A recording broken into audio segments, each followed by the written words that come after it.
Well, good morning, everybody. I must say, you look much friendlier than the usual crowd in Strasbourg I have to speak to. This is my first UKIP conference back as the re-elected leader. As you might remember, I did stand down in 2009 in order to pursue some other political activities, and I attempted to get my private pilot's licence, which unfortunately went rather wrong. I've been back for 100 days, and what a momentous 100 days it's been. Just a few weeks in to taking on the job again, something remarkable happened. I went along that morning to buy the newspapers, and for the first time, a national newspaper, the Daily Express, had come out saying, Britain must leave the EU. So I would suggest to all of you, that today's must-have accessory is the Daily Express, and make sure you all subscribe to it.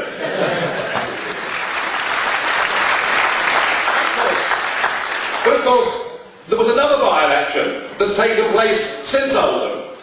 You don't remember? Then there was one this Thursday, honestly, and it took place in Barnsley.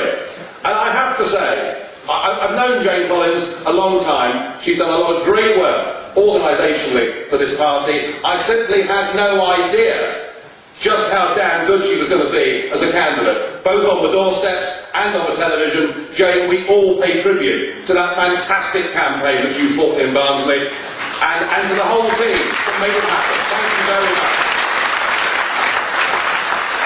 Of course, we've been used to it in European elections.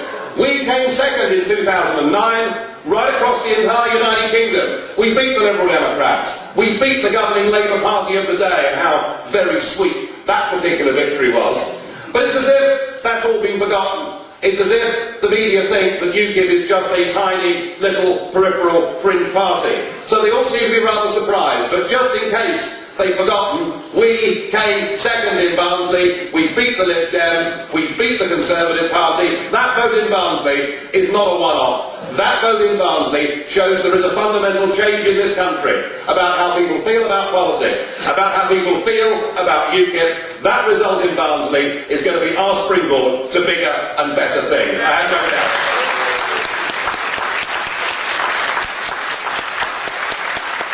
So we go on from here. We go on from here.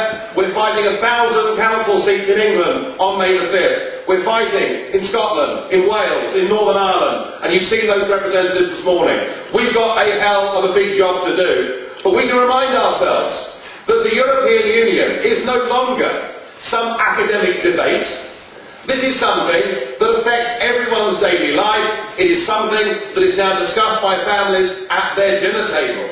And just look at the agenda over the course of the last month. We've had the row over votes for prisoners, haven't we? I mean, it seems obvious to me. I mean, surely Eric Ilsley shouldn't have been entitled to vote from prison in the Barnsley by-election on Thursday. I mean, can anybody seriously think that that's a good idea? I don't. We've also had the debate about paedophile registers and whether people can appeal. And just in the last week we've seen that young women are going to have to pay 25% more for their car insurance, and older men are going to get lower annuity rates. I happen to think on all of those issues that the decisions that have been taken are wrong. But that isn't the point, is it? That isn't what matters. What matters is who takes those decisions. And those decisions are being taken by foreign courts. Those foreign courts and the EU institutions in front of them, they now make the law in this country, and we in UKIP say that that is illegitimate, and we intend to do something about it.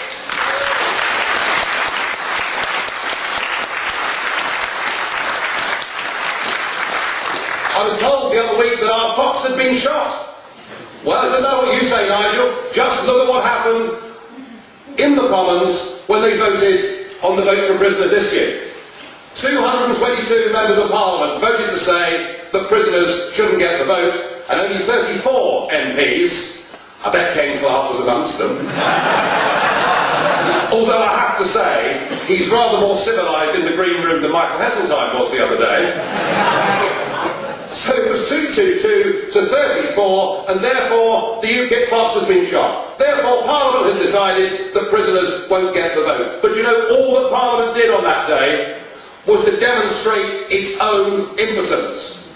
Because that's what we sunk to. There is nothing we can do, ladies and gentlemen, with our vote. It doesn't matter if we change every MP. It doesn't matter if we have different governments. It doesn't matter because we've given away the ability to make those decisions. Our Parliament is impotent and our democracy has been sold. And perhaps even worse than that, it's clear to me that the government we have in today no longer believes in Britain. They've simply given up. And just think of what's happened since they came to power on the issue of defence. Extraordinary sight, wasn't it? Seeing those Nimrod aircraft being cut up. The fact that we haven't got any aircraft carriers until 2020. I mean, they might have been useful out in the Middle East, mightn't they? Because we sent those Hercules aeroplanes in without any fighter cover whatsoever. Oh, sorry, we couldn't have had any fighter cover, could we? Because we strapped the Harriers as well. And now we have men and women serving in the front line in Afghanistan, who when they come home will face the sack, and possibly even that'll be done by email. As another 10,000 troops are to go. David Cameron has reduced our defences to a Gilbert and Sullivan farce. And one of the policies that you're going to hear from Lord Monckton this afternoon is that to actually get us back to being in a position where we can defend this country, where we can operate effectively around the world, this is one area in which government expenditure needs to increase, and we say defence spending now needs to double, and that needs to happen very quickly indeed.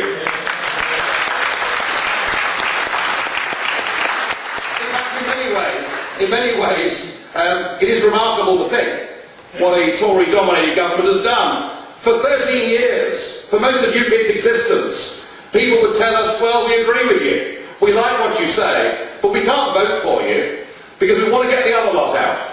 We want to get Labour out. And anyway, they used to tell me, just you wait till David gets in. Oh yeah. Oh yeah. Just you wait till David gets in. Just you wait till George, or should I say Gideon, John? I'm sorry. Just you wait till Gideon's in number 11. They'll sort the whole thing out. You'll find out they're true Conservatives. You'll find out that these people will stand up for Britain. Well, let's just examine the record. I find it truly extraordinary that a Conservative-led government has, from the 1st of January this year, through 3 new European regulatory authorities, given away the management and control of Britain's biggest single industry, namely our financial services industry. They've given it away to these 3 new European organisations. There are people out there in the city who funded Cameron and the Tory party to the tune of millions of pounds, who feel totally and hopelessly betrayed. So now we have a French commissioner in Michel Barnier who says he doesn't like the Anglo-Saxon model, and his 3 pet regulatory authorities who will do, I believe, enormous damage to Britain's biggest industry. We should remind ourselves that in the calendar year of 2010 alone, 1 in 4 hedge funds actually left London and left the United Kingdom. So that's one thing that this government has done since they came to power. And then, of course, there's the other great Eurosceptic mystery in British politics, and he's called William Hague. Now, I know he's from Yorkshire, so perhaps I better be careful here in Scarborough, but there are many 10 years ago who thought that Hague was the great hope. The man who said, if you remember, vote for me and I will give you back your country. It was something that persuaded many Conservative voters. They would stick with the Tories and not come to UKIP. Well, Hague, as Foreign Secretary, has actually formally accepted the idea that the European Union should have its own foreign policy, and in making that decision, he has entrusted Baroness Ashton. She's not popular there. I'm very surprised. I would have thought an open-minded audience like you would have thought that somebody who served as the Treasurer for the campaign for nuclear disarmament for 3 years, ought to be in charge of our foreign policy. I'm very surprised at you. But William Hague accepted the fact that she can now speak on our behalf in many areas in the world. And then again, of course, there is the cast iron guarantee. John Galt mentioned it earlier. You know, he wrote in the Sun, Dave, didn't he? I give you this cast iron guarantee that a Conservative government will give you a referendum on the Lisbon Treaty. Well, that promise has gone pretty rusty. And you might have noticed last week that he was interviewed on Al Jazeera. And our Prime Minister was asked, should there not be then a referendum on our continued membership of the European Union so that the people of this country can sort out their futures and not have it done for them by career politicians? And Cameron's response, I think, said it all. He said, no, I don't think there should be a referendum on our membership of the European Union because I believe it's in Britain's best interests for us to remain a member of the European Union. So what he's saying is, he won't give you a vote because he fears what the answer might be. And he knows what is best for you, and that is that you should not be able to express your will on it. Frankly, that is nothing short of total, breathtaking arrogance, and we are going to teach him a lesson for that.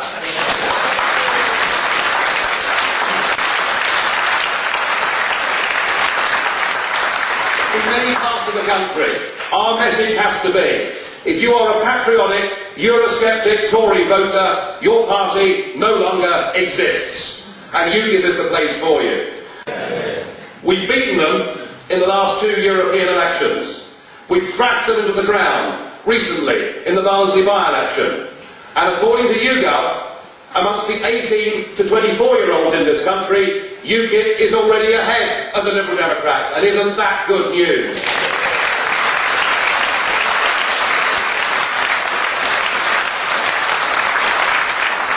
Some again in the media class will find this difficult to comprehend or believe, but I put it to you folks that our aim, our goal between now and the next general election is that we aim to supplant and replace the Liberal Democrats, and we will be the 3rd biggest party in British politics. That is the task ahead of us.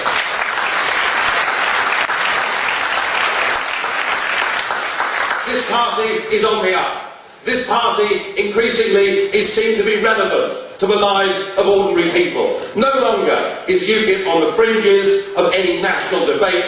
We are right at the centre ground of public opinion in this country. We have a radical, forward-looking manifesto. It's not what we're against anymore, this nonsense that we're anti-European. We're not anti-European. I'm not anti-European. I love Europe. Goodness me, I've drunk more Rioja than most people alive. I mean, we love Europe. We love the diversity of Europe. We want to live in a Europe where sovereign nation states trade together, cooperate together, agree minimum standards, have reciprocal deals, do what neighbours ought to do in the 21st century. But we demand that we, the British people, take back our birthright, our right to govern ourselves, our right to make our own laws, our right, once again, to be a full, free country playing a global role. That is the vision that UKIP stands for. It is positive, it is forward-looking, it is on the up, and we will fight, fight and fight again until we win. Thank you.